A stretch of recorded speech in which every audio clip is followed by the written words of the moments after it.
Então, a insulina é um hormônio pancreático, é um hormônio peptídico. Ele é primeiramente formado na forma de um pró-hormônio, né, de 86 aminoácidos, com essa estrutura primária aqui.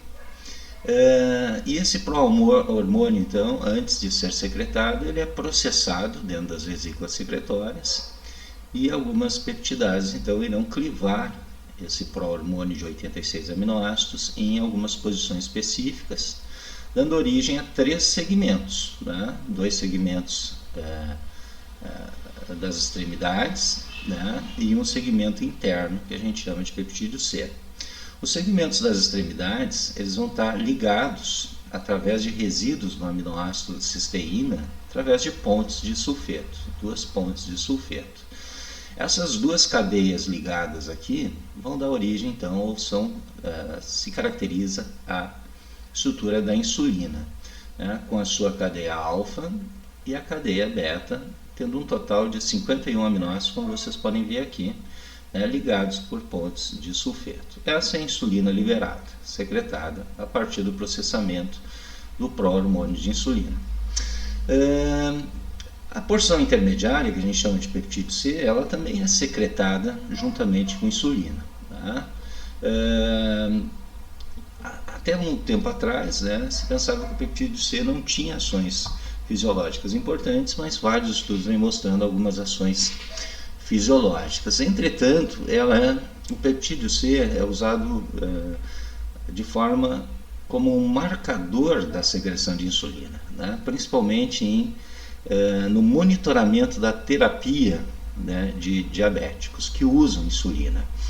Então, à medida que ele é liberado junto com a insulina, né, o peptídeo C ele pode servir como um diferencial, né, medir ele, quantificá-lo, né, no sangue, serve para diferenciar a insulina efetivamente liberada pelo indivíduo, pelo pâncreas do indivíduo, da insulina, né, administrada exogenamente, de forma que ele serve como um marcador, né, para avaliar e quantificar ali o nível ainda de liberação de insulina do paciente, né, uma vez que ele só vai ser liberado a partir da secreção da insulina endógena, né? Portanto, as células beta das ilhotas de Langerhans, lá do pâncreas, é que vão ser responsáveis pela liberação de insulina. A gente tem que lembrar que o pâncreas é uma glândula mista, ela tem ações, então, exócrinas e endócrinas. Né? Exocrinamente, né, a partir aqui das células dos ácidos pancreáticos, né, ela forma e secreta uma série de enzimas digestivas que vão ser, então, lançadas no duodeno para a digestão dos nutrientes. Junto, então, com essas enzimas digestivas, a partir aqui de secreções das células dos ductos, irá se incorporar uma solução de bicarbonato. Então, de fato, isso vai formar o que a gente chama de suco pancreático, que contém enzimas digestivas, né, em uma solução alcalina de bicarbonato. Isso é muito importante, né, por 2 motivos. Para digerir os nutrientes, carboidratos, lipídios e proteínas, lá na primeira porção do intestino delgado, que é o duodeno. E outro motivo, né, o suco pancreático, ele é muito importante também em função da sua solução de bicarbonato para neutralizar a acidez que chega do estômago. Até porque essas enzimas digestivas funcionam em pH alcalino. Por outro lado, né, bom, só para citar algumas dessas enzimas digestivas, aqui nós temos a tripsina, quimiotripsinas, né, que são proteases que digerem proteínas. Nós temos peptidases como a carboxipeptidase, aminopeptidase. Nós temos a amilase pancreática, é importante para dar continuidade à digestão do amido. Nós temos a lipase pancreática, importante então para a digestão dos triglicerídeos. Então, uma série de enzimas fundamentais para a digestão dos alimentos. Por outro lado, então, o pâncreas também apresenta ações endócrinas.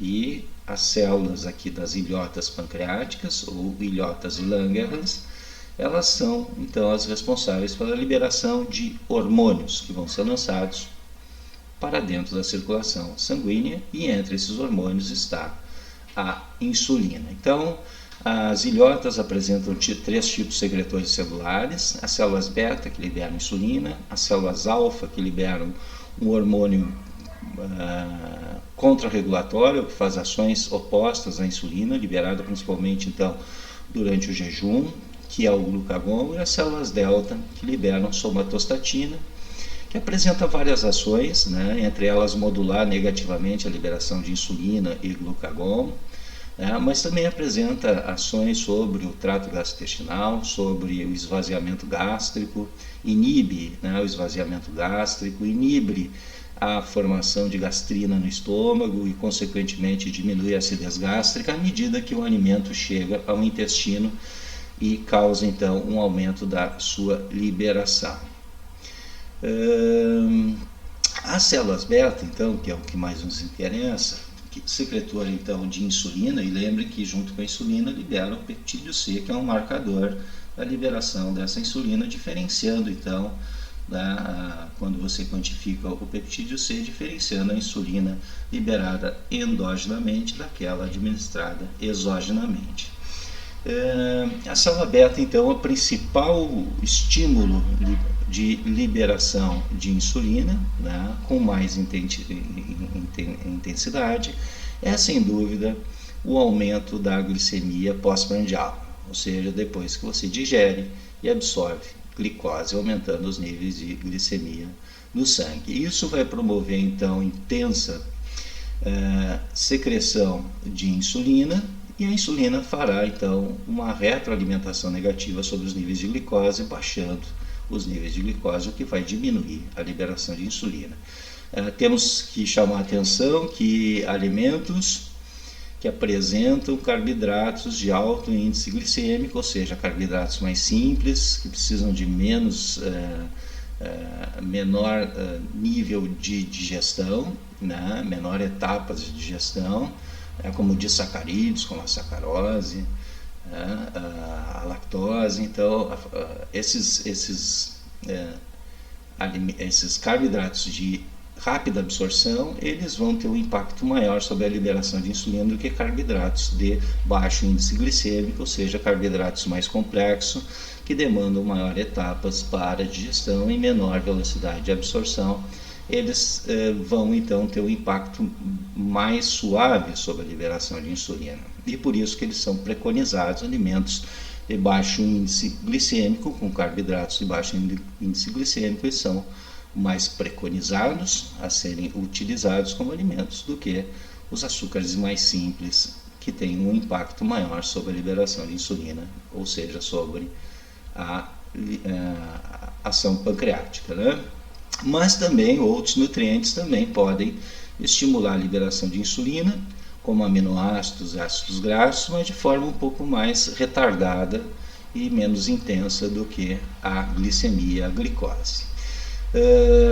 Sistema nervoso também, particularmente parasimpático, né, através de estímulos vagais sobre o pâncreas, vão estimular a liberação de insulina, enquanto que os estímulos adrenérgicos simpáticos tendem a diminuir a liberação de insulina. Alguns hormônios liberados no próprio trato gastrointestinal vão modular positivamente a liberação de insulina.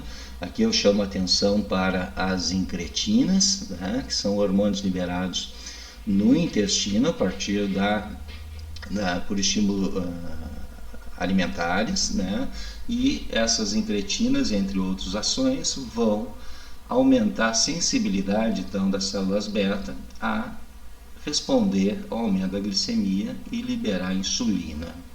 Tanto que alguns medicamentos hipoglicemiantes orais, eles ou imitam esses hormônios, essas incretinas, ou eles inibem enzimas que degradam essas incretinas, aumentando o tempo de vida das incretinas e, portanto, o efeito estimulatório sobre a célula beta em relação à liberação da insulina.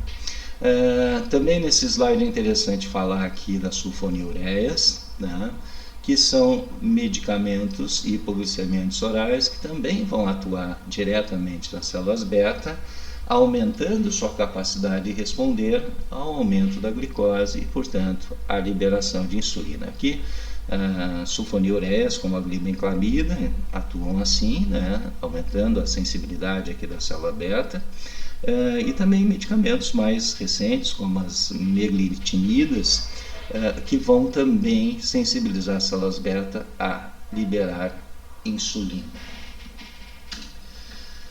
Bom, aqui tem um esquema, né, mostrando uma célula beta e o mecanismo de liberação e secreção da insulina a partir do aumento da glicemia, tá? Que é o estímulo primário assim, para liberar a insulina. Temos sempre que lembrar que ao longo, como foi falado na parte 1, o pâncreas libera ao longo do dia inteiro, mesmo jejum, insulina basal, e essa insulina basal tem ações muito importantes, tá?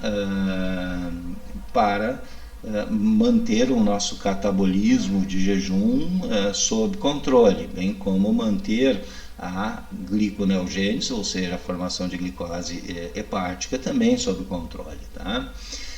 Mas pós-prandialmente, quando os níveis de glicose aumentam, né, a glicose é interiorizada nas células pancreáticas, tá, através de um glúten, um transportador de glicose, que não é insulina dependente, obviamente, porque não houve ainda o aumento dos níveis de insulina. Portanto, aqui no pâncreas, a entrada da glicose, tá, ela vai ser independentemente da insulina. Então, esses glúteos aqui, diferentemente do glúten 4, que foi mencionado na parte 1, que é o transportador de glicose presente no músculo e no tecido adiposo, e esse sim depende da presença primeiro do aumento de insulina, para depois eles aparecerem na membrana. Esses glúteos, então, eles independem de insulina e, portanto, a glicose vai entrar por difusão facilitada, né, por esses glúteos. E a glicose nas células pancreáticas, ela não é reservada, né? Ela não é reservada como no fígado, na forma de glicogênio ou no músculo, né? Então, o único caminho dela é ser oxidada. Primeira oxidação parcial da glicose, né, que nós chamamos de glicólise, e depois a oxidação total da glicose nas mitocôndrias, né, através da ação da cadeia respiratória, e isso vai formar, então, energia, vai liberar energia que é armazenada, como nós aprendemos, né, na escola, na forma de adenosina trifosfato. Ou seja, o aumento da glicemia irá aumentar a captação de glicose, né, nas células beta, aumentando os níveis de ATP. Então, esse aumento do ATP vai ser a chave para a secreção da insulina. Por quê? Porque na membrana da célula beta existem canais de potássio, né, que normalmente estão abertos. O potássio ele tende a sair por esses canais. O potássio é mais concentrado dentro das células do que fora, então há um efluxo de potássio normalmente, né, nos diferentes tipos celulares. Mas esses canais de potássio aqui presentes nas células beta, eles são canais sensíveis ao ATP, ou seja, quando aumenta os níveis de ATP, isso fará com que eles se fechem e a membrana fique menos permeável ao potássio. A diminuição da permeabilidade ao potássio irá represar potássio no meio intracelular, aumentando a positividade interna, ou seja, aumentando o potencial de repouso nessa célula aqui, né?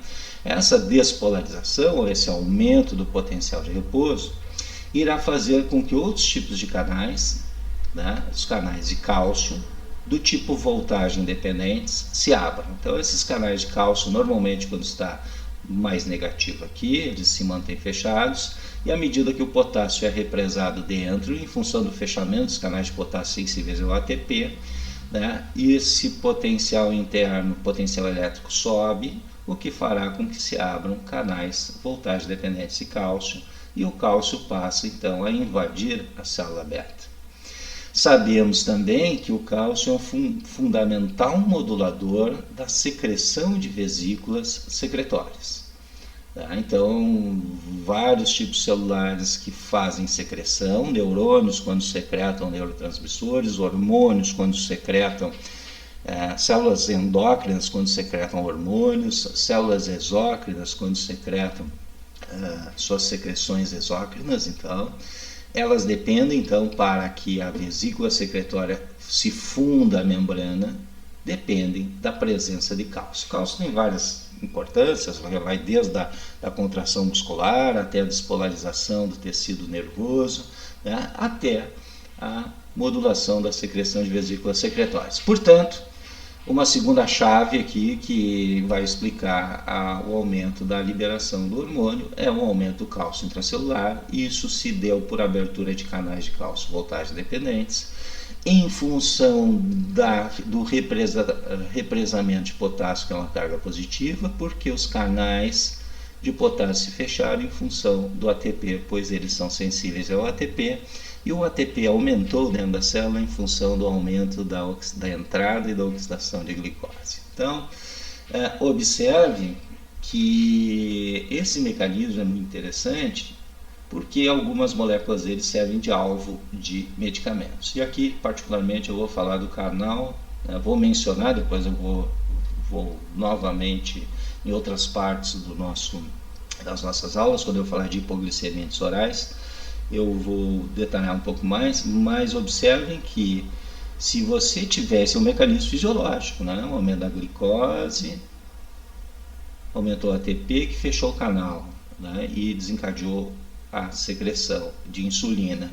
Se você tiver, então, medicamentos que consigam interagir sobre esse canal específico, fechando ele, ou sensibilizando ele ao fechamento, a responder melhor ao ATP, nós vamos ter, então, uma modulação da secreção de insulina. E é exatamente isso que as sulfonilureias, medicamentos clássicos, hipoglicemiantes orais clássicos fazem, né? Glibenclamida, por exemplo, ela tem como alvo direto o canal de potássio, ATP sensível dependente, né? E ela vai, então, promover um fechamento desse canal de potássio, facilitando, então, a liberação de insulina. Portanto, fármacos que ajudam a fechar esse canal de potássio são conhecidos como secretagogos de insulina, ou seja, atuam no pâncreas, facilitando e estimulando a secreção da insulina. Mais modernamente, com uma sensibilidade, com uma ação, eficácia muito maior, né, sobre esses canais, afinidade muito maior sobre esses canais de potássio, nós temos as meglitinidas, né, como a repaglinida, que são fármacos mais modernos que atuam da mesma forma que as sulfonilureias, né, como secretagogos de insulina, fechando esse canal, tendo como alvo, né, esse canal e facilitando a liberação da insulina.